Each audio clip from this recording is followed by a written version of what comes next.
13-14 को जा रहे हैं, जो होली का भी टाइम है 13-14 तारीख में, तो आपको कुछ जगहों तक में जो है प्रदेश में बारिश देखने को मिलेगी। बल्कि ये कहूँगा कि जैसे गढ़वाल रीजन है तो उसमें अनेक जगहों तक, और अंदर के हमारे डिस्ट्रिक्ट उनमें अनेक जगहों तक, बाकी जो कुमाऊं रीजन में आप कह सकते हैं कुछ जगहों तक में वहाँ पर भी मिलेगी हल्की बारिश या बहुत हल्की बारिश। इस तरह के ज़्यादा है, एका दुका जगहों में मॉडरेट तक की रेन भी जो है वो मिल सकती है।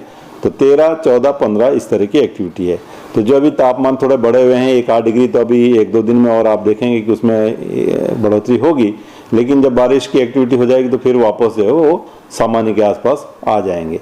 तो मैं ये कहूँगा कि शुरू में भी मार्च के या फरवरी एंड में हमको एक अच्छी स्पेल मिली थी, उससे जो टेम्परेचर थोड़े बढ़ रहे थे तो वो भी ख़त्म हुआ, वो भी सामान्य के आसपास आ गए थे फिर उसके बाद से। और अभी भी तापमान देखें तो कुछ जगहों में बिल्कुल सामान्य के आसपास है।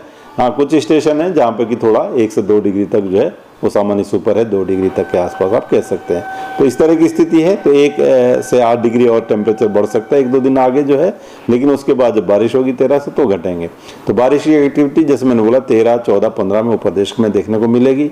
और बर्फबारी की जहाँ तक बात कर लें तो 3200 या 3500 मीटर के आसपास के क्षेत्र है, उन एरियाज में, हाई रीचेज में आपको स्नोफॉल एक्टिविटी वो देखने को मिलेगी, हल्की से कहीं कहीं मध्यम तक की भी।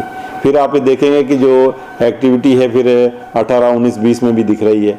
तो मुझे लगता है कि एक वीक अगर मैं बात कर लूँ 13 से लेकर 20 तक, तो इसमें जो रेन थंडरस्टॉर्म एक्टिविटी जो है आपको वो मिलती रह रही है। और उस वजह से आप देखेंगे जो रेनफॉल हमको मिलनी चाहिए मंथ में वो मिलेंगी।